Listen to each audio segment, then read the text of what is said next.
2 സുജൂദിന് ശേഷം രണ്ടാമത്തെ റക്അത്തിലേക്ക് എഴുന്നേൽക്കുന്ന സമയത്ത് അല്പം ഇരിക്കാൻ റസൂൽ സല്ലല്ലാഹു അലൈഹി വസല്ലം പഠിപ്പിച്ചു. അതാണ് ജൽസത്തുൽ ഇസ്തിറാഹ.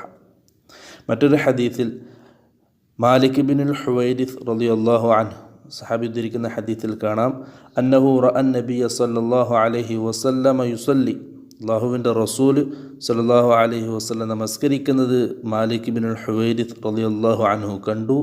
ഫഇദാ കാന ഫീ വിത്രിൻ മിൻ സ്വലാത്തിഹി, സല്ലല്ലാഹു അലൈഹി വസല്ലം തങ്ങളുടെ നമസ്കാരത്തിൻ്റെ 1-ാമത്തെ റക്അത്തിലാണെങ്കിൽ ലം യൻഹദ് ഹത്താ യസ്തവിയ ഖാഇദ, 1-ാമത്തെ റക്അത്തിൽ നിന്നും 2-ാമത്തെ റക്അത്തിലേക്ക് അല്ലെങ്കിൽ 3-ാമത്തെ റക്അത്തിൽ നിന്നും 4-ാമത്തെ റക്അത്തിലേക്ക് എഴുന്നേൽക്കുന്ന സമയത്ത് അല്പം വിശദമായിട്ടൊന്ന് ഇരിക്കുമായിരുന്നു. നല്ല രീതിയിൽ ഇരുന്നിട്ടാണ് റസൂൽ സല്ലല്ലാഹു അലൈഹി വസല്ലം എഴുന്നേറ്റിരുന്നത്. ഇതാണ് 2-ാമത്തെ ഹദീസ്.